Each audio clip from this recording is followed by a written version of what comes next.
Kabanata 5651. Huminto ang mga sasakyan sa harap ng karamihan. Nang bumukas ang mga pinto, maraming mga matitigas na kalalakihan ang lumabas. Ang mga taong ito ay bagong kinuhang mga eksperto sa martial arts ni Ernie matapos ang insidente kay Creed. Bawat isa sa kanila ay isang ekspertong martial artist, kayang makipaglaban sa 10 tao ng sabay-sabay. Sa simula, ayaw ni Ernie na magdala ng ganitong karaming tao.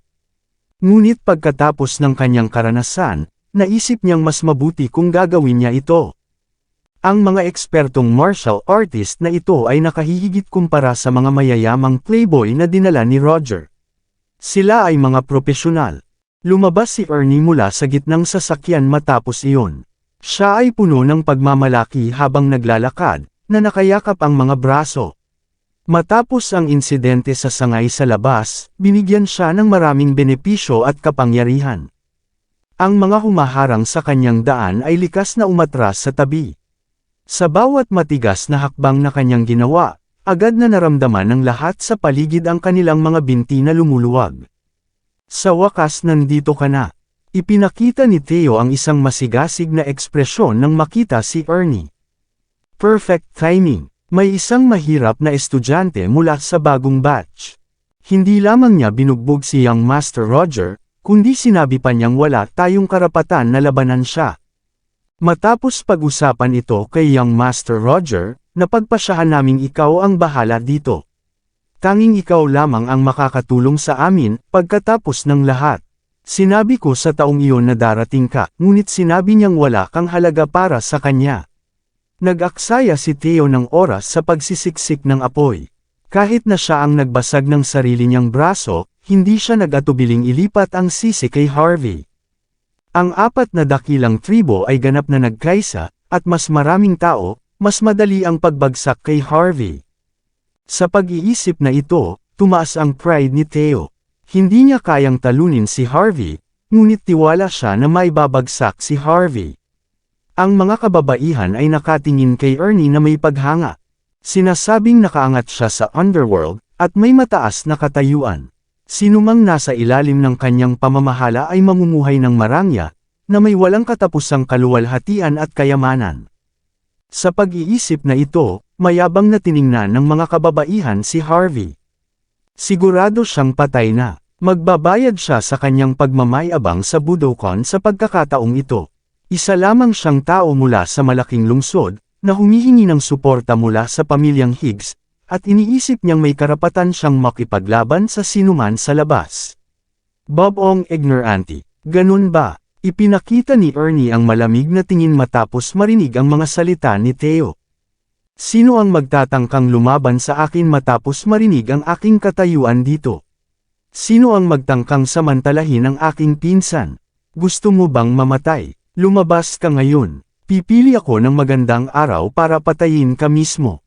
Ang mukha ni Ernie ay nakakatakot.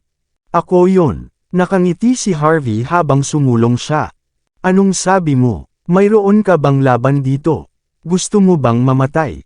Lahat ay likas na natigilan. Si Roger, Theo, at ang iba pa ay nagpapakita ng mabagal na mga ekspresyon habang tinitingnan si Harvey. Is he fearless or what? Hindi ba niya alam kung gaano katindi si Young Master Ernie? Si Harvey ay suportado lamang ng mga kamag-anak ng pamilyang Higgs. Kahit si Harlan ay hindi makakapag-protekta sa sarili laban kay Young Master Ernie. Ano ang silbi ng pagpapanggap? Sino ang nagbigay sa kanya ng lakas ng loob? Batay sa tiwala ni Harvey, kumbinsido sina Roger at ang iba pa na gusto na niyang mamatay. Hindi niya alam ang kanyang mga hangganan, Young Master Roger. Sumigaw si Laurel. Dapat mo nang tawagin ang iyong pamilya. Siguraduhing maturuan siya ng leksyong hindi niya malilimutan. Hayaan siyang malaman na dapat siyang lumuhod tuwing makikita ka. Sinuportahan ni Roger si Laurel. Gumawa siya ng ilang tawag, pagkatapos ay nakayakap ang mga braso habang nakatingin kay Harvey. Ang magagandang kababaihan ay nakatingin kay Harvey na may paghamak din. Tulad ng inaasahan mula sa isang tao mula sa malaking lungsod. Bukod sa kaunting kalinisan, wala siyang talento. Si Ernie ay nagalit. Hawak niya ang sigarilyo, na nakangiti ng malamig. Paano naglakas loob ang isang tao mula sa malaking lungsod na magmayabang sa aking harapan? Ako mismo ang mag-aalis sa iyo. Pinatunog ni Ernie ang kanyang mga daliri na may mayabang na hitsura. Ngunit sa sandaling lumino ang kanyang paningin matapos humithit ng usok, ang mga dulo ng kanyang buhok ay agad na tumayo. Ang malamig na hangin ay umakyat mula sa kanyang mga paa. Siya ay nagulat, na parang tinamaan ng kidlat. Malinaw na naaalala ni Ernie ang lahat ng nangyari sa gabing iyon. Kahit ang isang eksperto tulad ni Creed ay hindi nakatagal ng isang suntok laban kay Harvey. Hindi pa banggitin, si Harvey ang tagapagligtas ng sangay ng lungmen sa labas. Nakakuha siya ng promosyon mula sa insidente din. At gayunpaman, nagdala siya ng lahat ng mga taong ito para lamang alisin si Harvey. Ha, Harvey, bulong ni Ernie na may natitirang lakas. Iyan siya, Ernie, sigaw ni Theo na parang tanga, hawak ang kanyang braso. Iyan siya, hindi lamang niya ako binali ang aking mga kamay, kundi nilapastangan din niya si Young Master Roger sa Budokan. Huwag kang mag-atubiling labanan siya. Hayaan siyang malaman kung sino ang may kontrol dito. Siguraduhing maunawaan niya kung sino ang hari sa Oakland's University. Mukhang masaya si Theo, hindi alintana ang katotohanan ang kanyang pinsan ay nasa masamang kalagayan. Maaaring may isang hari dito, ngunit tiyak na hindi ito sinuman dito, sabi ni Harvey habang nakayakap ang mga braso. Ikaw, ang mga kasama ni Theo ay nanginginig sa galit. Si Roger ay tumawa bago nakatingin ng may paghamak kay Harvey. Nananatili pa rin siyang walang takot kahit ngayon. Siguradong ililibing siya ni Ernie sa ilalim ng Eden Mountain sa puntong ito. Hindi na siya makakakita ng liwanag ng araw. Mas lalo pang naging masigla si Theo. Habang mas nagmamalaki si Harvey, mas mabilis at mas nakakatakot ang kanyang kamatayan. Biglang tumalon si Theo, itinuturo si Harvey na may malamig na ngiti. Hayaan mong sabihin ko sa iyo, Harvey. Walang kabuluhan ang lumuhad ka ngayon. Ngayon nagalit na si Ernie, tiyak na nasa malaking problema ka. Ipinakita ni Laurel ang isang mapagmalaking ekspresyon at itinaas ang kanyang dibdib. Huwag mong isipin na may sinuman na tutulong sa iyo pagkatapos mong mamatay. Kahit na alam ni Harlan na kami ang gumawa nito, hindi siya magtatangkang magsalita tungkol dito. Ang isang kamag-anak na katulad niya ay walang karapatan na labanan ng 4 na dakilang tribo. Mukhang mas may kakayahan ang kanyang asawa, ngunit tutulong ba siya sa iyo? Huwag masyadong mag-isip. Nakatakda na ang iyong kapalaran sa puntong ito. Halos nasa ulo na ni Laurel ang kanyang daliri habang itinuturo si Harvey. Ano ang ginagawa mo, ikaw stupid na babae? Sa mga sandaling iyon, sa wakas ay nagising si Ernie. Binunot niya ang likod ng kanyang palad, pinagsasampal si Laurel sa lupa. Likas, sinabi ni Theo, nagkamali ka ng tao, Ernie. Ikaw, bam! Bago pa niya natapos ang kanyang pangungusap, pinagsasampal din ni Ernie si Theo. Wala siyang pinigil. Ganap na nasira ang mukha ni Laurel, at namaga rin ang kay Theo. Lahat ay nagulat sa pagbabago ng pangyayari. Nanunood sila na may kalituhan sa kanilang mga ekspresyon. Ang mga magagandang kababaihan ay pinagsasampal ang kanilang mga mukha, umaasang isang panaginip lamang ito. Sa ngayon, si Ernie ay nasa bingit ng pagluha sa harap ng lahat. Ang salbaheng iyon, hindi kailanman sinabi na pupunta ako upang alisin si Harvey. Kahit na ibang tao na may parehong apelyido, hindi magtatangkang labanan siya si Ernie. Si Ernie ay nahabag na sa Gangnam outskirts kay Harvey. Nakita niyang kung gaano katakot si Harvey sa Budokan sa labas. Kung lalaban siya kay Harvey muli, mas mabuti pang mag-dive na lamang siya sa isang lawa. Nakayakap si Harvey ang kanyang mga braso, bago lumapit at ngumiti kay Ernie. Young Master Ernie, di ba? Gusto mo akong patayin, sabi mo. Paano mo balak gawin iyon? Likas na, nanginginig si Ernie, at ang kanyang ekspresyon ay sobrang pangit. Nagbibiro ka, Sir York. Nagbibiro ako. Tinapik ni Harvey ang mukha ni Ernie. Well, hindi naman ako mukhang nagbibiro, di ba? Habang nakikita ang lahat ng nangyayari, lahat ay nakaramdam ng panghihina ng tuhod. Ano ang nangyayari? Si Ernie ay isang makapangyarihang batang master. Kaya niyang gawin ang gusto niya sa labas, ngunit bakit siya ganito katakot sa harap ni Harvey? Halos nabali ng mga magagandang kababaihan ang kanilang ngipin. Ang lalaking kanilang hinahangaan ay isang nagmamayabang lamang na walang magagawa. Marahil ay dapat na lamang akong sumuko at hayaan kang patayin ako. Ngumiti si Harvey na parang naglalaro. Hindi na kayang tumayo ni Ernie. Agad na bumigay ang kanyang mga tuhod sa harap ni Harvey. Nagbibiro lang ako, Sir York. Mangyaring, magpanggap na hindi ko sinabi ang anuman. Nakakagulat. Hindi ka pani-paniwalang nakakagulat. Nakaluhod si Ernie sa harap ng lahat. Mas mahalaga, hiniling pa niya kay Harvey na kalimutan ang lahat ng sinabi niya. Narinig lamang ng lahat ang pagsabog ng kanilang mga isipan. Sa kabilang banda, nagpakita si Harvey ng kalmadong ekspresyon. Kung ito ay isang ordinaryong estudyante, tiyak na dinurog na niya ang estudyanteng iyon. Siguro sanay na siyang samantalahin ng mga tao. Lumamig ang ekspresyon ni Harvey. Gusto mo bang palayain kita? Tanong ni Harvey, sa tingin mo ba matututo ka ng leksyon kung gagawin ko iyon? Nanginginig si Ernie bago siya likas na sinampal ang kanyang sarili sa mukha.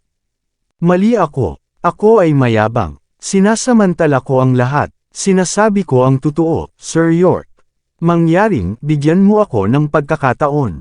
Wala nang susunod na pagkakataon. Pangako ko. Matapos makita ang maamong ekspresyon ni Ernie, hindi nakapagsalita ang karamihan kahit na gusto nila. Kalmado na tinapik ni Harvey ang mukha ni Ernie. Mabuti at sinusubukan mong magbago. Ngunit tandaan, kailangang magbayad ang lahat sa kanilang mga kasalanan. Anuman ang halaga, kung makikita kitang inaabuso mo muli ang iyong kapangyarihan, ipakakain kita sa mga isda. Naiintindihan mo ba? Huminga ng maluwag si Ernie, at patuloy na yumuko. Naiintindihan ko, sir. Naiintindihan ko. Ang pamilyang Surrey ay may makapangyarihang awtoridad sa labas. Ngunit kung gusto ni Harvey na alisin si Ernie, ang katotohanan ang kanyang lolo ay ang hari dito ay hindi magbabago ng kahit ano. Walang sino man ang makakatanggap na makita si Ernie na nagbubuntong hininga. Sina Roger, Theo, at ang iba pa ay natigilan mula sa pagkabigla. Tumingin si Harvey ng kalmado kay Theo. Nakikita mo ba iyon? Ang iyong pinsan ay nakaluhod sa harap ko ngayon. Tanungin mo siya kung maglakas loob siyang labanan ako. Natuyo ang lalamunan ni Theo, at ang kanyang mga mata ay kumibot ng mabilis. Gusto niyang magsalita, ngunit hindi niya magawa. Alam niyang wala siyang ibang pagpipilian kundi tanggapin ang kahihiyan.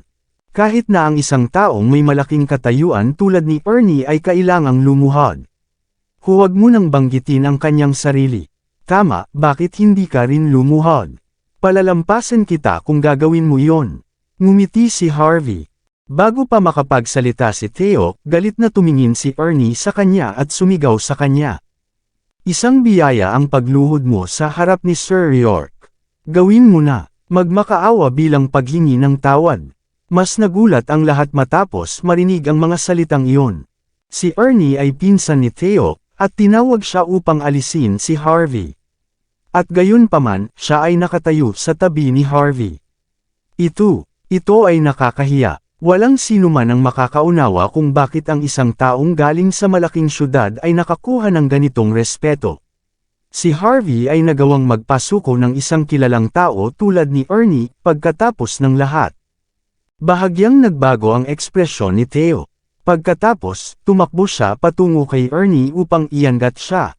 Ikaw ang ikatlong batang master ng Luster Tribe. Ikaw ay isang makapangyarihang nilalang sa labas.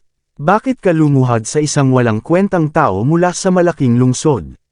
Ang mga taong katulad niya ay wala sa atin. Maraming salamat sa lahat ng sumusubaybay. Please subscribe and follow my YouTube and Facebook channel, Filipino Novel. Maraming salamat po. Kabanata 5655. Bam! Bago pa natapos si Theo sa kanyang sinasabi, nanginginig si Ernie. Hinawakan ang leeg ni Theo at sinampal siya. Sino ang nag-utos sa iyo na i-provoke si Sir York na ganyan? Sampal. Sino ang nag-utos sa iyo na samantalahin ang mga tao sa halip na mag-aral ng mabuti? Sampal, sino ang nag-utos sa iyo na hamunin si Sir York? Ang buong mukha ni Theo ay namaga, at may dugo na tumutulo mula sa sulok ng kanyang bibig. Tinakpan niya ang kanyang mukha, ang kanyang buong katawan ay nanginginig. Nabaliw ka ba? Bakit ka sumusunod sa isang tao na ganyan? Hindi ka ba nahihiya? Dapat kang makipag-usap kay Harvey sa halip na sa akin. Puno si Theo ng sama ng loob. Hindi niya maintindihan kung bakit ang makapangyarihang ikatlong batang master ng pamilyang Surrey ay kailangang maging ganito kababa. Kahit na si Harvey ay isang may kakayahang tao, walang dahilan para itapon ang dignidad para lang papurihan siya. Ang mga mata ni Roger ay patuloy na kumikibot habang pinapanood ang lahat ng nangyayari. Ganap nang nawala ang kulay ng kanyang mga kamay at mukha. Ang mga labi ni Laurel ay nanginginig din. Ano ba talaga ang kakayahan ng taong ito? Patuloy ka pa ring nagmamalaki. Muli, sinampal ni Ernie si Theo sa mukha. Lumuhad ka na at humingi ng tawad. Napaatras si Theo, tinakpan ang kanyang mukha muli. Iba ako sa iyo, Ernie. Hindi ako kailanman luluhod sa isang tao tulad niya. Sampal. Sa tingin mo ba may karapatan kang insultuhan siya? Sino ka sa tingin mo? Kahit ako ay lumuhod. Anong karapatan meron ka para tumanggi? Ernie, ilang hakbang na umatras si Theo, at nagsimula siyang sumigaw kay Ernie. Hindi ko maintindihan. Bakit ka nagpapababa sa kanya ng ganyan? Tiningnan ko na siya. Wala siyang halaga. Patay na ang buong pamilya niya. Dumaan siya dito para humingi ng tulong mula kay Harlan. Kung wala si Harlan, maghihirap siya sa kalye. Ano ang silbi ng matakot sa kanya? Bukod dito, hindi ako natatakot sa kanya kahit na natatakot ka. Kasama ko si Young Master Roger. Ang Mammoth Branch din. Maging tapat ka sa akin. May kinalaman ba ang salbaheng ito sa iyo? Papaluan ko siya at ipapahayag ang lahat para sa iyo. Si Roger at ang iba pa ay nagising sa katotohanan at nagalit kay Harvey. Hindi nila alam kung ano ang meron si Harvey upang gawin si Ernie na ganito. Ngunit hindi nila iniisip na may dahilan silang matakot sa kanya. Napigilan ni Ernie ang kanyang mga ngipin, galit na nakatingin kay Theo. Sinabi kong lumuhad ka, salbaheng ito. Hindi mo ba ako naiintindihan? Hindi ko naiintindihan. Mananatiling matatag si Theo. Ako ay isang tao mula sa labas. Wala akong takot sa sinuman. Kung gusto mong lumuhad, hintayin mong mamatay ang salbaheng ito. Nagsimula nang makakuha ng kumpiyansa sina Roger at ang iba pa. Tama iyon. Ang mga tao mula sa labas ay walang dahilan para matakot sa mga tao tulad niya. May dignidad tayo. Nagsimula nang sumigaw ang lahat matapos marinig ang mga salita ni Roger. Kung ikukumpara kay Ernie, sina Roger at ang iba pa ay tunay na mga tao mula sa labas. Ito ang tunay na pagpapakita ng lakas. Tanging mga tao tulad nito ang maaaring maging haligi ng lakas ng labas. Matapos makita ang lahat na nag-aalab, si Ernie ay nasa bingit ng pag-iyak kahit wala siyang luha. Nanginginig na siya at sinampal si Theo, sinusubukang iligtas si Theo at ang iba pa mula sa sitwasyon. Sa kabila ng kanyang mga pagsisikap, lahat ng ito ay nangyari. Matapos makita ang nakakatakot na ekspresyon ni Ernie Surrey, ngumiti si Harvey York at tinapik ang mukha ni Ernie. Mukhang hindi naiintindihan ng mga taong ito na tinutulungan mo sila. Tumalon ang puso ni Ernie. Napagtanto niyang alam na ni Harvey ang lahat. Mapait siyang tumawa bago ibinaba ang kanyang ulo na walang imik. Galit na galit si Theo Fairman nang makita ang kanyang pinsan na sumusuko ng ganyan. Dumi, Ernie. Pinagkaaitan mo ng dignidad ang bawat lalaki sa labas ngayon. Sisiguraduhin naming ipaalam sa lahat ang tungkol dito. Pagkatapos noon, tingnan natin kung magpapasya ang iyong pamilya na panatilihin ka. Pagkatapos, tiningnan ni Theo si Harvey bago naglabas ng malamig na tawa. Patay ka na, Harvey. Patay ka na talaga. Ang head coach ng Budokan ng universidad, si Mr. Gary, ay bumalik lang mula sa Walsing. Tinawagan na siya ni Young Master Roger. Narinig niyang may naghahaman sa Budokan. Galit na galit siya. Mamamatay ka ng masakit sa lalong madaling panahon. Papunta na si Gary Duncan. Bukod kay Harvey, mabilis na nagbago ang ekspresyon ng lahat bago hinangaan si Roger Cobb. Tulad ng inaasahan mula kay Young Master Roger. Sa isang tawag lang, nakuha niya ang isa sa 10 pinakamagaling sa labas para suportahan siya. Napakagaling. Kahit si Ernie ay nagpakita ng kakaibang ekspresyon habang nakaluhod sa lupa. Alam niyang kahanga-hanga si Harvey, ngunit narinig din niyang medyo malupit si Gary. Bukod sa kanyang napakalakas na lakas, siya rin ay isang alagad ng Cronan Temple. Sa suporta ng isa sa 3 dakilang templo, hindi kailanman magtatangkang manakit si Harvey, gaano man siya kalakas. Pagkatapos ng lahat, ang Cronan Temple ay may alamat na Great Wall. Ang Great Wall ay isang tunay na Diyos ng digmaan. Ang paglaban kay Gary ay hindi magdudulot ng malaking pinsala, ngunit kung ang Cronan Temple ay nagalit. Kahit si Ernie ay gustong lumayo sa sandaling ito. Hindi siya karapat-dapat na lumaban sa alinmang panig. Tama iyon. Malapit nang dumating ang head coach. Sabi ni Roger, na nakayakap ang mga braso. Pinangako ko na magiging alagad niya. Natural lang na ipagtanggol niya ang kanyang alagad ngayon, di ba? Nagulat ang lahat matapos marinig ang mga salitang iyon. Si Roger ay alagad na ni Mr. Gary. Kaya pala siya tumatayo para sa kanya. Kahanga-hanga ba ang taong iyon? Nakayakap si Harvey ang kanyang mga braso habang naglalakad patungo kay Roger. Luluhod siya kapag nakita niya rin ako, maniwala ka man o hindi. Gusto mo bang ipagtanggol ka niya? Mali ka nang iniisip. Marahil ay may maliit kang pagkakataon kung titipunin mo ang lahat mula sa iyong tribo dito. Sa tingin mo ba luluhod si Mr. Gary sa harap mo? Ang mga kamay at mukha ni Roger ay nagpapakita ng lubos na kawalan ng paniniwala. Kung mangangarap ka, gawin mo iyon sa ibang lugar. Sino sa tingin mo ikaw? Gusto mong lumuhad si Mr. Gary sa harap mo. Isa siya sa 10 pinakamagaling sa labas. Nakuha niya ito sa pamamagitan ng pagsusumikap at determinasyon. Isa siyang tunay na hari ng armas. Habang mapagmataas na umuungal si Roger Cobb.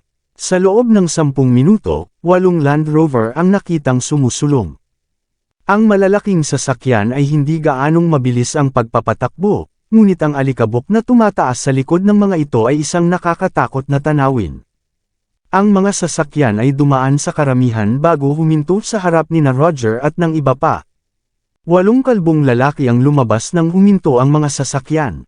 Sila lahat ay mga monghe na may gintong peklat sa kanilang mga ulo. Malamig silang tumingin na nakataas ang kanilang mga ulo. Malinaw na nagsanay sila ng martial arts sa halos buong buhay nila. Isang nakakatakot na binata, lahat ay nakasuot ng puti, ay lumabas pagkatapos. Ngumiti siya ng malamig na tingin, na ipinaalam sa lahat na siya ay isang malakas na kalaban na may napakalaking katayuan. Siya ay walang iba kundi si Gary Duncan.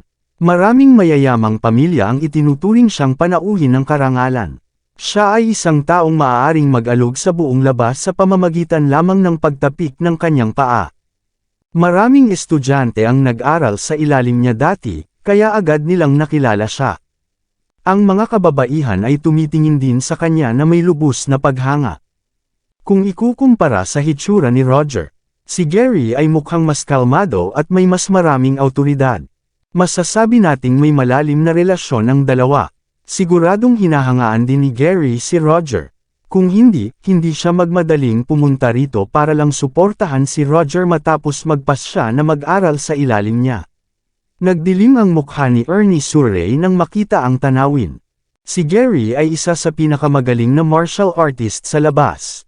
Sinasabing si Brian Flynn, isang taong may parehong titulo, ay halos hindi nakayanan ang 3 galaw laban kay Gary. Mas mahalaga, natuto si Gary ng maraming karanasan sa pakikipaglaban sa kanyang paglalakbay sa mga malalaking lungsod sa nakalipas na ilang taon. Ito ay isang bagay na hindi kayang gayahin ni Brian. May nagsabi pa nga na si Gary ang magiging susunod na Henrik Higgs kung patuloy siyang lalago. Nang hamon ni Creed Moreno ang Outskirts Budokan, wala si Gary. Kung hindi, naiwasan niya ang buong sitwasyon na mangyari sa pamamagitan lamang ng pag-upo doon. Kung ikukumpara sa ginawa ni Harvey kay Creed, naniniwala si Ernie na mas kahanga-hanga pa rin si Gary. Pagkatapos ng lahat, siya ay masyadong kilala. Ang pangalan ng Cronin Temple ay sapat na para gawin niya ang lahat ng gusto niya. Tumingin sina Laurel Bree at ang iba pang mga babae kay Harvey na may mayabang na tingin. Kahanga-hanga si Harvey, ngunit hindi siya makakapantay kay Gary. Napuno ng excitement si Theo Fairman nang makita ang tanawin. Sa sandaling iyon, iniisip niya kung dapat ba niyang pakalmayin ang sarili sa pamamagitan ng pakikipaglaban kay Harvey matapos matalo ni Gary. Nako, ano naman kung kahanga-hanga si Harvey? Sa huli, si Young Master Ernie ay isang mayamang playboy lang. Wala siyang gaanong halaga, at malamang na may alam din si Harvey sa kanya. Hayes. Hindi lang siya sapat na magaling, pagkatapos ng lahat. Wala siyang halaga sa harap ni Mr. Gary. Tumingin ang lahat kay Gary bago inilipat ang kanilang tingin kay Harvey. Kawawang tao, ang mga lokal ay palaging mas malakas kaysa sa mga dayuhan. Hindi ba niya alam iyon? Mr. Gary, agad na humarap sina Roger Cobb at ang iba pa kay Gary Duncan bago magalang na yumuko. Ano ang nangyari, Roger? Kailangan mo bang humingi ng tulong? Sa Mammoth Branch, sino ang magtatangkang labanan ka? Tanong ni Gary ng mahinahon. Sinuportahan ni Roger si Gary na turuan siya, ngunit wala siyang balak na magpigil din. Pagkatapos ng lahat, ang Mammoth Branch ay isa sa 4 na dakilang tribo na may napakalakas na kapangyarihan. Alam ni Roger na tama ang kanyang tinawag na suporta matapos makita ang saloobin ni Gary. Mr. Gary, ang taong ito ay nagmamayabang sa Budokan ng unibersidad, sinasabing ang iyong mga aral ay basura. Hindi lamang niya nabasag ang braso ni Theo, kundi pinahirapan din siya.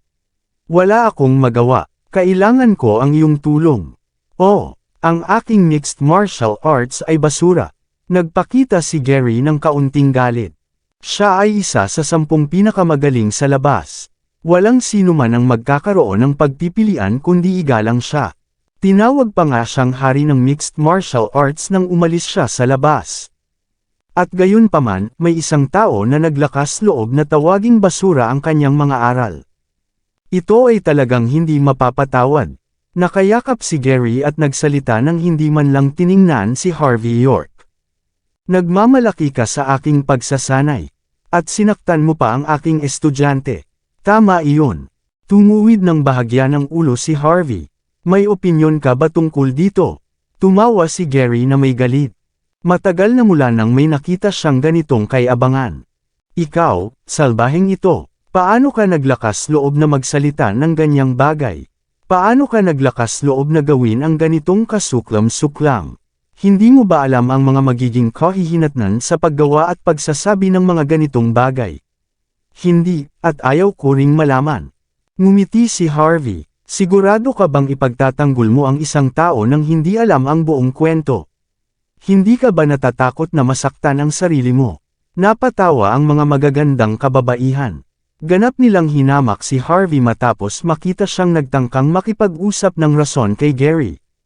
Nagpapanggap ka pa rin. Mamamatay ka sa ginagawa mong ito. Sa tingin mo ba may mas malakas pa sa labas? Itinaas ni Gary ang kanyang ulo na may mapait na ekspresyon, mukhang siya ay talagang mayabang. Hayaan mong sabihin ko sa iyo. Ang laban sa aking mahal na alagad ay nangangahulugang laban sa akin. Magdurusa ka dahil dito. Tumingin sina Roger at ang iba pa na parang alam na nila ang magiging takbo ng mga bagay. Mr. Gary, may sinabi pa siyang iba, sabi ni Roger na may ngiti. Sinabi niyang kailangan mong lumuhod tulad ni Ernie sa sandaling makita mo siya. Agad na tumango sina Theo Fairman at ang iba pa. Tama iyon. Sinabi niya iyon. Oh, akala niya luluhod ako tulad ng dumi na iyon. Sumigaw si Gary kay Ernie bago lalo pang lumala ang kanyang ekspresyon. Gusto mo bang mamatay o ano? Huminga ng malalim si Harvey. So, balak mong maging hindi makatarungan, ha? Hindi makatarungan. Tumawa si Gary. Ang kapangyarihan ay nangangahulugang lahat sa labas, bata. Kung hindi mo alam iyon, kailangan kitang turuan ng leksyon. Ngumiti lamang si Harvey York. Balak mo bang magturo ng leksyon? Karapat-dapat ka bang gawin iyon? Hindi ko na kailangan. Nagbigay ng malamig na tawa si Gary Duncan. Magtuturo ako ng leksyon sa sinuman na gusto ko sa labas. Dahil isa ka ring estudyante sa Oakland's University, bibigyan kita ng pagkakataon. Magmakaawa ka bilang paghingi ng tawad, basagin ang iyong mga binti, at gumapang ng isang ikot sa paligid ng unibersidad. Tanging pagkatapos noon ako mag-iisip na palayain ka. Kung hindi, isasama ko pa ang iyong mga kaibigan. Wala akong pakialam kung sino sila. Isa-isahin ko ang bawat isa kung kinakailangan. Ang mga salita ni Gary ay puno ng hindi mapapasubali ang damdamin. Wala siyang lakas ng loob na magsalita ng ganyan sa malalaking lungsod. Ngunit maaari niyang gawin ang gusto niya sa labas. Hindi siya naniniwala na may ibang mas malakas kaysa sa kanya sa buong unibersidad. Kahit na may mga ganon, hindi naman sila makakalaban sa Cronan Temple. Nakaramdam si Ernie Surrey ng biglang panghihina sa kanyang ulo matapos marinig ang mga salitang iyon. Narinig na niya ang mga bagay na ginawa ni Gary. Alam niyang si Gary ay isang tao ng kanyang salita. Si Harvey ay ganap na nag-iisa. Malinaw na siya ay nasa labas ng kanyang kakayahan. Napapikit si Harvey. Inaasahan niyang magpapakumbaba si Gary pagkatapos ng ginawa sa kanya. Ngunit sa halip, pagkatapos umalis sa mordo, naging mas masahol pa siya kaysa dati. Mukhang naging mapagbigay pa ako dati. Ngayon alam mo na kung ano ang mangyayari sa iyo. Akala ni Roger Cobb ay sumuko na si Harvey matapos siyang makita na tahimik. Lumakad siya patungo kay Harvey, na may ngiti. Ang kanyang kaakit-akit na mukha ay puno ng malamig na damdamin. Hindi ka ba nagmamalaki kanina? Bakit hindi ka na nagsasalita ngayon? Hayaan mong sabihin ko sa iyo. Magmakaawa ka ayon sa utos ni Mr. Gary. Pagkatapos, marahil ay isa sa alang-alang ko ang pagpapalaya sa iyo.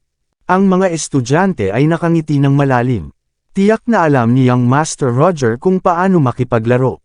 Hindi lamang siya sumusubok na alisin si Harvey, ngunit nagbabalak din siyang durugan ang kanyang espiritu muna. Papatayin niya si Harvey pagkatapos na lubusang mapahiya siya. Kahit na bahagyang mas mahusay siya kaysa kay Young Master Roger, ganap pa rin siyang hindi makakapantay kay Mr. Gary. Agad na itinapon ni Harvey ang likod ng kanyang palad pasulong ng walang pag-aalinlangan. Tumahimik ka na, sampal. Biglang napalipad si Roger. Gusto mo ba akong lumuhod? Wala ka man lang karapatan. Pinunasan ni Harvey ang kanyang mga daliri gamit ang tisyo habang nagpapakita ng ekspresyon ng lubos na paghamak. Mr. Gary, nakasubsob si Roger sa lupa habang tinatakpan ang kanyang mukha sa matinding galit. Hindi niya inasahan na magiging ganito kareklas si Harvey. Puno rin ng pagkabigla ang lahat. Ano ang nangyari? Hindi naman ito kasing masama para sa kanya na gawin ito noon. Ngunit kahit si Gary ay nandito na, mayroon pa siyang 8 monghe ng Cronan Temple sa kanya. Si Harvey ay tila humahanap na ng kamatayan sa puntong ito. Hindi makapaniwala si Gary. Sa kanyang isipan, walang sino man ang magtatangkang labanan siya ngayon. At gayon paman, may isang tao na naglakas loob. Kabanata 5660. Talagang sinampal ni Harvey York ang estudyante ni Gary Duncan sa harapan niya. Hindi lamang si Gary ang ganap na napahiya dahil dito, kundi pati na rin ang Cronan Temple. Nakayakap si Gary habang nakatingin ng malamig. Patayin siya. Ako ang mananagot dito. 8 monghe ang sumusulong na may malamig na tingin. Maraming tao ang humihinga ng mabuti. Naniniwala silang patay na si Harvey. Harvey York. Sumigaw si Roger Cobb na puno ng galit habang tinatakpan ang kanyang mukha. Bibigyan kita ng bato para sa iyong libingan ngayong gabi. Malapit ka nang matulog doon. Pinalakpak ni Gary ang kanyang mga kamay. Haha, ang galing na alagad. Maghahanap ka pa ng pagkakataon na bigyan siya ng bato para sa libingan. Hindi masama. Ha, Harvey York. Sandali. Teka lang. Biglang kumibot ang mga mata ni Gary nang marinig ang pangalang iyon. Isang pakiramdam ng takot ang lumukob sa kanyang puso. Sa wakas, mas malapit na niyang tiningnan ang pagkakataon na iyon. Agad na napatigil ang kanyang ekspresyon matapos makita ang mukha ni Harvey. Ang kayabangan sa kanya ay mabilis na nawala, at parang siya ay isang kahoy na manika. Tumigil ang mga monghe sa kanilang mga hakbang. Hindi nila naintindihan kung ano ang nangyayari. Ano ang nangyari, Mr. Gary? Mukhang masama ang hitsura ni Roger. Ano ang nangyayari? Bakit ka tumigil? Lumapit si Gary na may masamang ekspresyon habang ang kanyang mga mata ay kumikibot, at ganap na hindi pinapansin si Roger. Nasa bingit na siyang umiyak kahit wala namang luha. Sumpa, nasa gitna ako ng wala. Paano pa nagpakita ang salbaheng ito sa harapan ko? Matapos magdahan-dahan sa harap ni Harvey, pinilit ni Gary na ngumiti ng masama. Matagal na tayong di nagkita, Sir York. Kamusta na? Ngumiti si Harvey habang tinapik ang mukha ni Gary. Hindi masyadong mabuti, sa totoo lang. Plano ko sanang mag-aral, at may isang tao na nagtatangkang alisin ako. Balak din niyang abalahin ang aking mga kaibigan. Dapat alam mo na kung sino ang mga kaibigan ko, di ba? Gusto mo bang ipaalam sa kanila ang tungkol sa iyo o ano? Natigilan sina Roger, Theo Fairman, at ang iba pa sa hindi makapaniwalang mga ekspresyon matapos makita ang tanawin sa kanilang harapan. Sa kanilang isipan, patay na si Harvey habang nandoon si Gary. At sa kabila ng lahat ng ito, nangyari ang lahat. Tinapik ni Harvey ang mukha ni Gary. Mukhang ayaw din ni Gary na magalit. Walang paraan na may hawak na siya kay Gary, di ba? Paano nangyari ang lahat ng ito? Isang biro ito. Isang biro lang ito, sagot ni Gary habang tumutulo ang malamig na pawis sa kanyang likod. Isang biro. Alam ni Gary kung gaano kalakas si Harvey. Tiningnan pa niya ito matapos siyang maturuan ng leksyon.